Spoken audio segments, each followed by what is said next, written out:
I wouldn't necessarily say that I was passionate about journalism in the beginning. I sort of fell into it. I wanted to be a vet, and I dropped out of my first year of university because I didn't take a gap year and I was burned out. And I bumped into my English and English lit teacher, and she said, "Why are you doing science anyway? You should be writing for a living." And I said, "How do you make a living writing?" And she said, "Well, you thought about journalism?" You know, I wouldn't say it was necessarily a warm, fuzzy mentoring experience. There weren't very many women in television. I started in television in 1981. I was 21 years old.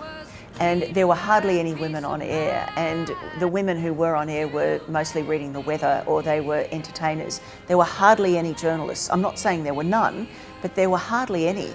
So there weren't senior women who could take you under their wing and mentor you because they virtually didn't exist.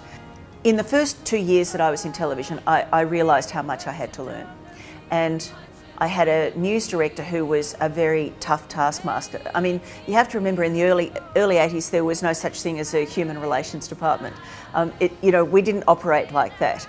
And Carole believed that he'd either make you or he'd break you.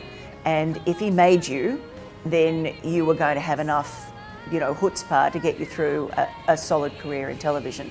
And I think he made me, because I'm still here 36 years later. I'm never going to whinge. I'm never going to whinge. I've been a very lucky girl. I grew up in Greensboro. I didn't come from a wealthy family.